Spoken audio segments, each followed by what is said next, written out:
वाक्य आहे की नाही एवं सती, त्याचा मराठी अर्थ मागच्या पानावर मराठी अर्थ एवं सती इतरेतराश्रय दोषः त्याचा मराठी अर्थ केला नहि अनादि प्रसिद्ध द्रव्य कर्माभिसंबंधस्य आत्मना प्राक्तन द्रव्य कर्मणास्तव हेतुत्वेन उपादान. याचा अर्थ असा, इतरेतराश्रय दोष येत नाही. जसं सकृत दर्शनी असं वाटते की जीवाचे रागद्वेष परिणाम हे कारण, जीवाच्या रागद्वेष परिणाम हे याला कारण बनवायचं आणि कर्माण वर्गणा त्याच वेळेला कर्मरूप होणे हे कार्य. आता कर्माण वर्गणा ज्या वेळेला कर्मरूप बनेल त्या कर्माण वर्गणेने काय केलं, पुन्हा जीवावर असर टाकला, पुन्हा जीवाला रागद्वेष केलं. तर अशा प्रकारे याच्यामुळं हे झालं आणि त्याच्यामुळं पुन्हा हेच झालं. असं जर असेल तर इतरेतराश्रय दोष त्याला म्हणता येतो. इतरेतराश्रय दोष, एमुळे बी हा कार्य करतो आणि बीमुळे ए हा कार्य करतो असं जर दिसून आलं तर इतरेतराश्रय दोष येतो त्याच्यामध्ये. पण इथे तसा दोष येत नाही, कारण जीवाच्या रागद्वेष परिणामामुळे जी कर्माण वर्गणा कर्मरूप बनली किंवा बनते, त्या कर्माण वर्गणेच्या कार्यामुळे पुन्हा नवीन रागद्वेष होतात. तर हे रागद्वेष नवीन होतात, म्हणजे हे दुसऱ्या प्रकारचे होतात, पहिल्या प्रकारचे नाहीत.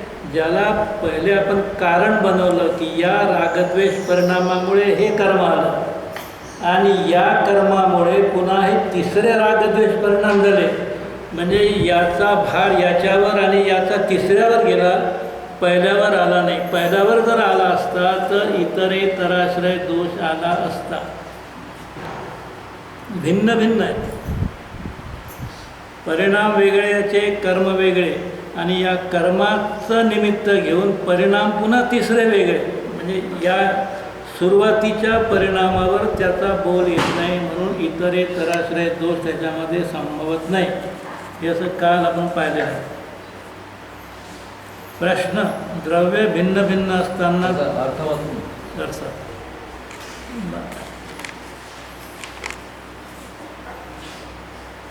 इतरेतराश्रय दोष येत नाही, कारण अनादि काळापासून द्रव्य कर्माचा संबंध अनादिता सिद्ध आहे.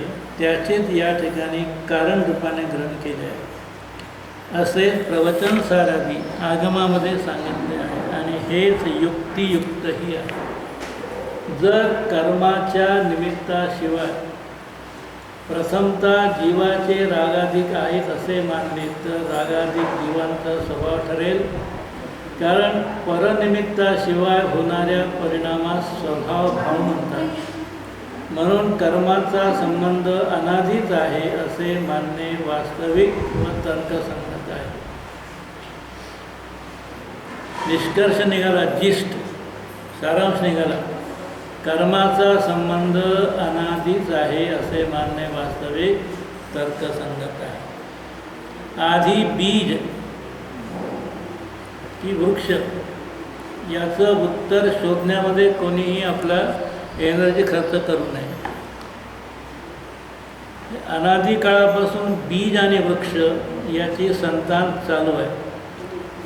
अगोदर शुद्ध जीवच्या कर्म याचं उत्तर शोधण्यापेक्षा हे ॲक्सेप्ट करा की अनादी काळापासून जीव हा रागद्वेष करत आलेला आहे आणि रागद्वेष केल्यामुळे त्याच्या निमित्ताने कर्माण वर्गणा कर्मरूप होऊन जीवाच्या आत्मप्रदेशाशी परस्पर अवगाह संबंधाने ती बद्ध होत आहे. प्रत्येक समयाला कर्म येत आहे, प्रत्येक समयाला निर्जरासुद्धा होत आहे. मिथ्या दृष्टीच्या कर्माची भी निर्जरा होत आहे, सम्यक दृष्टीची भी निर्जरा होत आहे. पण सम्यक दृष्टीची निर्जरा हीच वास्तविक निर्जरा आहे. का की सम्यक दृष्टी जी निर्जरा करतो त्या निर्जरेमुळं आणखी नवीन कर्म बांधल्या जात नाही. पण मिथ्यादृष्टी ज्या वेळेला कर्माची निर्जरा करतो म्हणण्यापेक्षा कर्म आपली स्थिती संपली म्हणजे निर्जरित होणार स्वभाव आहे. आलेले कर्म आपली वेळ संपली त्याची. जीवाच्या आत्मपदेशावर राहण्याची जी कालमर्यादा फिक्स होते, स्थितीबंध त्याचं नाव आहे, त्या स्थितीबंधामुळे ती कालमर्यादा प्रत्येकाची संपते, चाहे सम्यक दृष्टी राहो मिथ्यादृष्टी राहो. ही कालमर्यादा संपली म्हणजे कर्म आपापले फळ देऊन. आता ते म्हणाल की कर्म कसं काय फळ देते? फळ देणं हा शब्दही जरा कानाला कसा वाटतो. झाड फळ देऊ शकते आपल्याला, पण झाडाखाली बसलो म्हणजे. पण हे कर्म फळ कसं देईल? कर्माचं कोणतं फळ आहे? तेव्हा मी चाललो आहे तू घे, तर कर्म फळ देते. याचा अर्थ काय? कर्म हे पौद्गलिक आहे. उद्गलामध्ये स्पर्श रस गंध वर्ण आहे. ज्या वेळेला झाडावरचा आंबा त्याचा रसगुणाचा परिपाक होतो त्यावेळेला तो पिकतो, अन्यत्र पिकत नाही, योग्य काळीच पिकेल. कर्म हे सुद्धा योग्य काळीच पिकेल याचा अर्थ योग्य काळीच त्याचा रस प्रगट होईल. मग कर्माची स्थिती संपता कर्मामध्ये असणारा रस नावाचा जो गुण आहे त्या रस नावाच्या गुणाचं परिणमन होते. आणि ते परिणमन कुठे होते? जिथे आत्म्याचे प्रदेश आहे त्याच ठिकाणी कर्म आहे, त्याच ठिकाणी रसगुणाचं परिणमन आहे. आणि या रसगुणाचं परिणमन ज्या वेळेला होते त्यावेळेला हे परिणमन माझं आहे असं अज्ञानी समजतो. का समजतो? कारण कर्म हे सर्व ज्ञेय आहेत. तुम्ही जसे सर्व ज्ञेय आहात, ज्ञेय याचा अर्थ असा का हे पुद्गल आहे सर्व.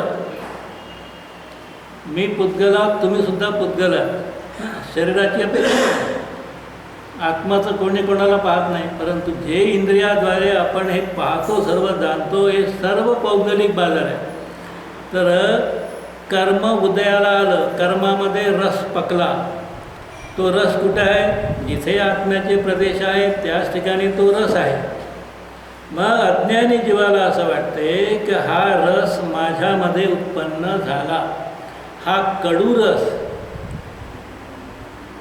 किंवा गोड रस. जसा कर्माचा उदय असेल तसं साचा उदय असेल तर त्याला ते गोड वाटेल, असा त्याचा उदय असेल तर त्याला तोच रस कडू वाटेल, अहितकार वाटेल, अनिष्ट वाटेल, आणि म्हणून त्याला तो रिजेक्ट करण्याचा प्रयत्न करेल जीव.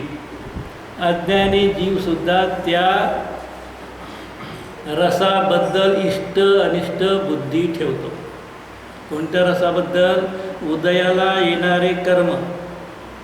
स्थिती संपली, उदयाला येत आहे. अज्ञानी जीवाला असं वाटते की माझ्यामध्ये हा विकार झालेला आहे, माझ्यामध्ये आता दुःख आलेलं आहे, मी दुःखी झालेला आहो कर्मामुळे. अशा प्रकारे हा जीव अज्ञानाने दुःखी होतो. वास्तविक दुःखी होण्याचा मतलब नाही आहे. कर्म जे आहे त्या कर्माचा स्पर्श आत्म्याला सुद्धा नाही आहे. जैन सिद्धांत असा म्हणतो की दुधामध्ये साखर टाकली असताना देखील दुधाला साखरेचा एक परमाणूचाही स्पर्श होत नाही.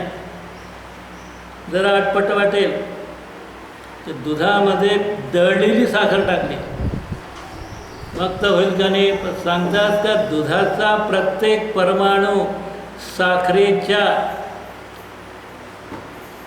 परमाणूला स्पर्श करीत नाही. स्कंधामध्ये किती परमाणू आहेत? एक स्कंध आहे, हा एक स्कंध आहे मोठा. एका स्कंधामध्ये किती परमाणू आहेत? अनंत परमाणू आहेत. हे अनंत परमाणू एका स्कंदामध्ये कॉम्पॅक्ट झाले बिलकुल. बर्फाची लादी आहे की नाही, बर्फाची लादी, बर्फाच्या लादीमधला प्रत्येक जलकण हा दुसऱ्या जलकणाला स्पर्श करीत नाही. विचित्र आहे, दिसतो त्याच्यावर आम्ही स्पर्श करतो. कणिक दळली की कणिक दळल्यानंतर त्याचा उंडा करून त्याचा गोळा केला पोळ्यासाठी, त्या गोळ्यामधला प्रत्येक कण दुसऱ्या कणाला स्पर्श करीत नाही. कसं वाटतं ऐकायला? इम्पॉसिबल वाटतं. इम्पॉसिबल कसं त्याच्याशिवाय कशी पोळी? स्कंद कशाला म्हणायचं? प्रत्येक परमाणू आपल्या स्वचतुष्टयामध्ये सेफ आहे. सेफ, द्रव्य क्षेत्र काल भाव सेफ आहे. याचा अर्थ का एक परमाणू दुसऱ्या परमाणूमध्ये दखल अंदाजी देत नाही. हे जैन धर्माचं, हे जैन धर्म याला म्हणायचं. जैन धर्माचं खरं स्वरूप आहे. आज जे धर्माच्या नावानं आपण जे स्वरूप समजतो ते मुळीच नाही आहे. वस्तू व्यवस्था, वस्तू व्यवस्थेचं ज्ञान, हा याचं नाव आहे जैन धर्म. याच्याशिवाय दुसरं काही नाही. तर हा सांगण्याचा अर्थ असा की आत्म्यामध्ये कर्म परमाणू काहीच करू शकत नाही. एक तर ते रूपी आहेत, हा आत्मा अरूपी आहे. हे एवढंच कारण नाही, रूपी द्रव्यामध्ये सुद्धा काही करत नाही. दुधाला जी मधुरता आली ती साखरेमुळं आली नाही. याचा अर्थ असा की तिथे सुद्धा एक एक परमाणू, साखरेचा एक एक परमाणू, दुधाच्या एक एक परमाणूला देखील तिथे स्पर्श करत नाही. जिथे पुद्गलामध्ये ही स्थिती आहे तिथे अरूपी आत्मा आणि रूपी द्रव्य, रूपी कर्म यांचा जिथे स्पर्श नाही, तेव्हा कर्मामुळे, कर्माच्या उदयामुळे जीव विकारी बनला. हे तर म्हणतो आपण. या म्हणण्याला म्हणायचं व्यवहार नाही, याला म्हणायचं उपचार. वास्तविकता ती अशी आहे का जिथे कर्माचा स्पर्श नाही आहे, जीवन स्पर्शच नाही. प्रत्येक जण आत्मासुद्धा त्यावेळेला आपल्या वैभाविक शक्तीमुळे, एक वैभाविक शक्ती आहे का त्या शक्तीमुळे आत्मा स्वयंविकारी होतो. ते मग का स्वयंविकारी कसा होतो? निमित्ताशिवाय. प्रत्येक परिणमन हे स्वतंत्र आहे. निमित्तानं 1% काम होत नाही, परंतु निमित्ताची उपस्थिती मात्र राहते.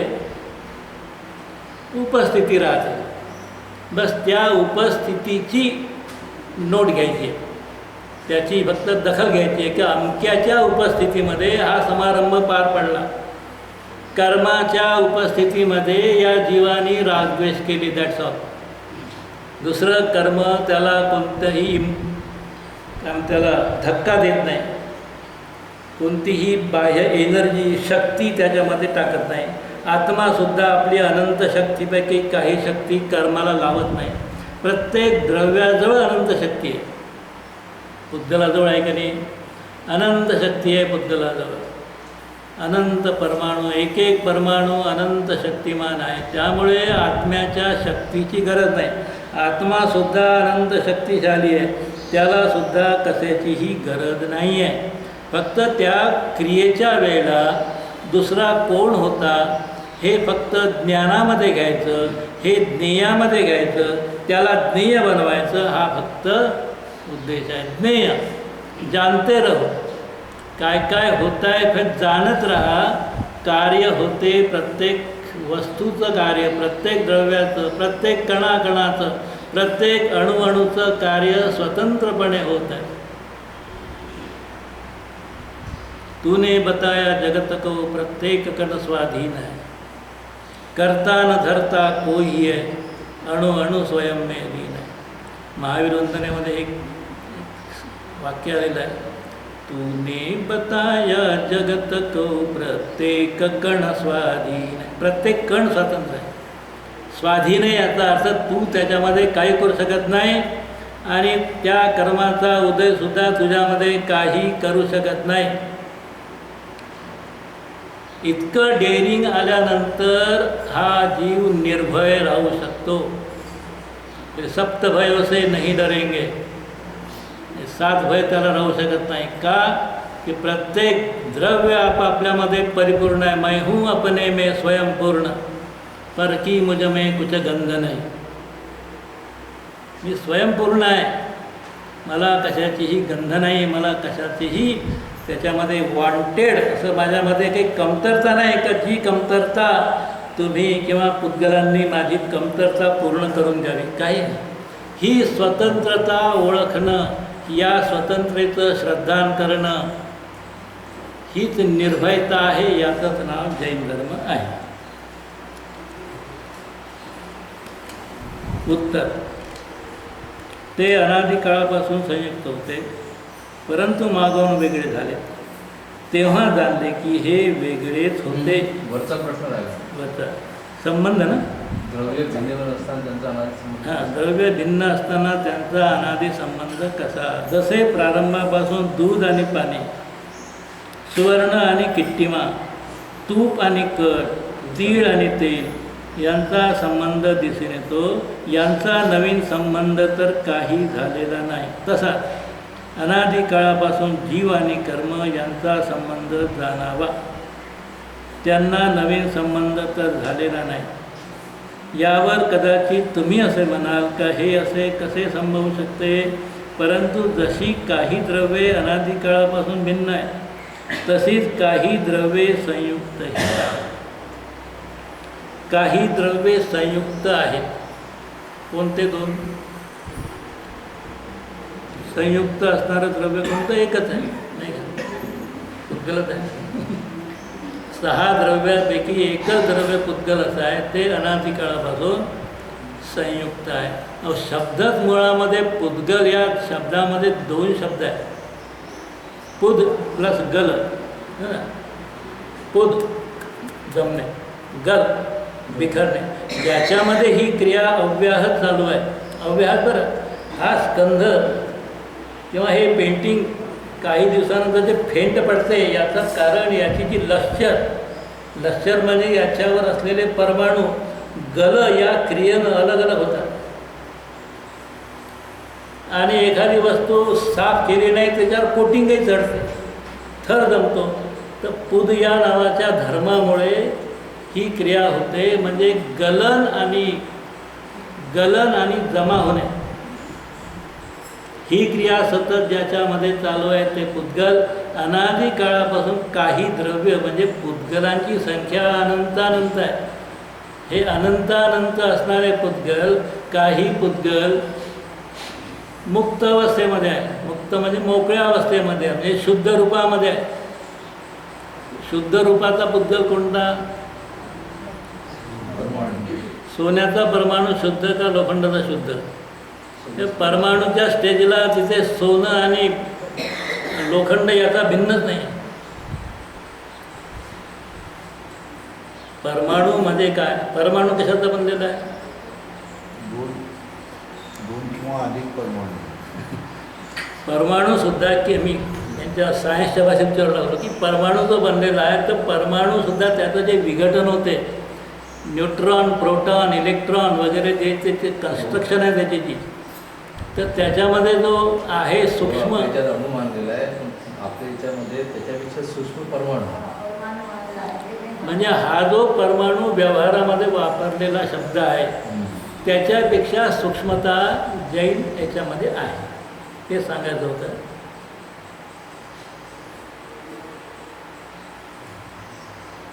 जरा समाधान झालं. जशी काही द्रव्ये अनादी काळापासून भिन्न आहेत, तशीच काही द्रव्ये संयुक्तही आहेत. यामध्ये काही परस्पर व प्रत्यक्ष विरोधही दिसून येत नाही. संबंध अथवा संयुक्त तेव्हाच म्हणता येईल की जेव्हा पदार्थ प्रथमतः तर भिन्न असताना नंतर एकत्र येतात. परंतु अनादी काळापासून एकत्र मिळालेल्या जीव आणि कर्माचा संबंध आहे असे कसे म्हटले आहे? अनादी काळापासून एकत्र मिळालेल्या जीव आणि कर्माचा संबंध आहे असे कसे म्हणताय? शंका आहे. की अनादी काळापासून जीव आणि कर्म हे एकत्र आलेच कसे, कोणत्या तारखेला आले वगैरे वगैरे हा प्रश्न याचं थिंकिंग करूच नका म्हणतात. हे सर्कल आहे, या सर्कलला सुरुवात कुठून आहे तुम्ही हात घुमवतच बसाल, त्याचं टोक काही सापडणार नाही. सर्कलचं टोक जसं सापडू शकत नाही तशा प्रकारे पहिले कोण होता, कर्म होतं का जीव होता वगैरे या वादामध्ये पडू नका. अनादी काळापासून संबंध आहे एवढं लक्षात ठेवलं का झालं.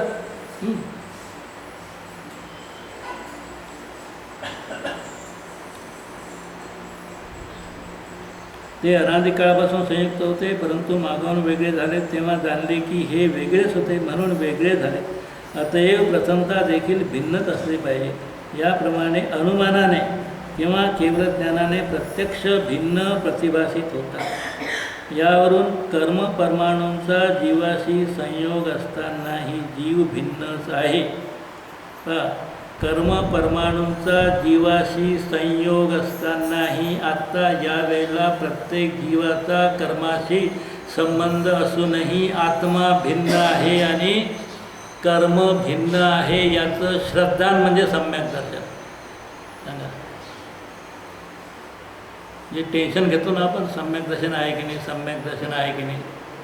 सम्यक दर्शन याचं नाव आहे की मी त्रिकाली ज्ञायक भगवान आत्मा आहे आणि बाकीचे हे सर्व राग द्वेष वगैरे विकारी भाव आहेत. हे कर्मपरमाणू माझ्यापासून भिन्न आहे याचं श्रद्धा. मी अनंत गुणांनी परिपूर्ण भरलेला भगवान आत्मा आहे. आचार्यांनी या जीवाला, या वेळेला संसारामध्ये असणाऱ्या जीवाला भगवान हा शब्द लावून जे क्रेडिट तुम्हा मला दिलेलं आहे ते महान आहे. आपण त्यांना म्हणतो तुम्ही भगवान, ते तिकडून आवाज देतात तुम्ही भगवान. कोणाचं खरं?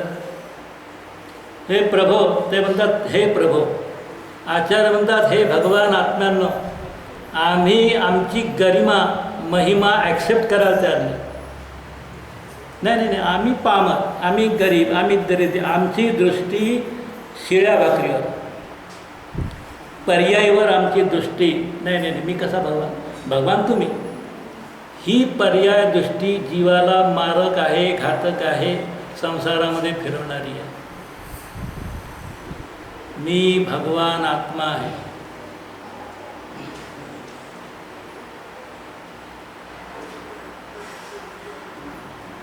स्वराज्य हे माझा अधिकार आहे आणि तो मी आय विल हॅव इट. काय म्हणतात त्याला? फ्रीडम इज माय राईट आणि आय विल हॅव इट, तो मी घेणार. तर असा जसं टिळकांनी नारा दिला, जैन आचार्यांनी याच्या पूर्वीच नारा दिला की मी भगवान आत्मा आहे आणि पर्यायीने भगवान बनून दाखवीन. प्रश्न आहे, भगवान आहे तर आय म्हणतो नाही, भगवान आहे ते शक्तीनं. म्हणजे शक्तीला इतके गौण करून टाकतो. भगवान आहे की तो नाही, आहे ते शक्तीनं. शक्तीनं आहे म्हणजे याला कोण गौण केलं? याला मुख्य करणं मी भगवान आहे. आणि हा सर्व खेळ, हा जो विकारांचा खेळ आहे, ह्या सर्व पर्यायीमध्ये आहे. या पर्यायीमध्ये सुद्धा मला माझा त्रिकाली गायक ध्रुव भगवान आत्मा दृष्टीमध्ये घ्यायचा आहे. त्याचं नाव पुरुषार्थ. दृष्टीमध्ये माझ्या भगवान आत्म्याला घ्यायचं आहे, त्याचं नाव पुरुषार्थ. बरोबर आहे? ते असेल तर एखादा प्रश्न विचारू शकता तुम्ही. पाण्यामध्ये एखादा खडं टाकू शकता.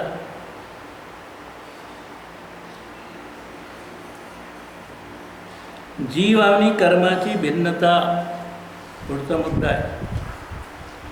जीव आणि कर्माची भिन्नता सेपरेट आहे, बिलकुल आत्ताही सेपरेट आहे.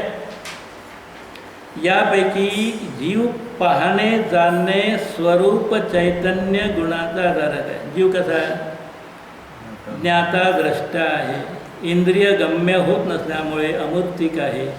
संकोच विस्तार शक्ती धारण करणारा लोक असंख्यात प्रमाण असंख्यात प्रदेशी असा एक आहे. असंख्यात प्रदेश आहे. कोठीमध्ये गहू भरलेला आहे, पण जसा गव्हाचा एक एक दाणा अलग आहे तसा आत्म्याचे एक एक प्रदेश अलग नाहीत, अखंड आहे. समजून घेण्यासाठी आपण म्हटलं की आत्मा किती प्रदेशी? असंख्यात प्रदेशी. म्हणजे हे कापड इथून तिथपर्यंत लांबी, ही रुंदी, तसं आत्मा किती बाय कितीचा आहे? तर सांगतात की आत्मा असंख्यात प्रदेशी आहे. प्रदेश कशाला म्हणायचं? लोकाकाशाच्या एका प्रदेशावर एक परमाणू जेवढ्या जागेत मावतो त्या जागेचं जे व्हॉल्यूम आहे, त्या जागेचं जे आकारमान आहे ते एक प्रदेशी. असा आत्मा असंख्यात प्रदेशांनी युक्त आहे. तो आत्मा चाहे हत्तीच्या शरीरामध्ये असला तरी असंख्यात प्रदेश, एका छोट्याशा अमिबा काय म्हणतात त्याला, छोटा एक पेशी जीव, त्याच्यामध्ये जरी तो असला तरी तो असंख्यात प्रदेशी. मग ते हा असंख्यात कमी आणि तो असंख्यात हत्तीचा असंख्यात मोठा असं नाही. असंख्यात ही संख्यासुद्धा कॉन्स्टंट आहे, कॉन्स्टंट आहे. लोकाकाशाचे प्रदेश जेवढे आहेत ते कॉन्स्टंट आहेत, त्याचं नाव असंख्यात. एका आत्म्याचे प्रदेश असंख्यात आहे, ते कॉन्स्टंट. हा constant is equal to that constant. लोकाकाशाचे जेवढे असंख्यात प्रदेश आहे, समजा ते एक्स आहेत, आणि आत्म्याचे जे असंख्यात प्रदेश आहेत तेही एकच आहेत. त्या दोघांमध्ये एक प्रदेशाने सुद्धा एक कमी नाही आणि एक जास्त नाही. आणि यामुळे जेव्हा केवली समुद्घात होतो, केवली समुद्घाताचं जे चौथी स्टेज आहे, लोकपूरण समुद्घात, दंड, प्रतर, कपाट आणि लोकपुरण या स्टेजेसमधून आत्मा ज्या वेळेला चौथ्या स्टेजला लोकाकाश प्रमाण होतो तेव्हा या आत्म्याचे ओरिजिनल असंख्यात प्रदेश हा प्रत्येक प्रदेश लोकाकाशाच्या प्रत्येक प्रदेशाला कोन्साईड होतो, आखुडे पडत नाही आणि बाहेरही जाऊ शकत नाही, इतके तंतोतंत जुळतात प्रदेश. म्हणून तो लोकाकाश प्रमाण असंख्यात प्रदेश आहे आत्मा.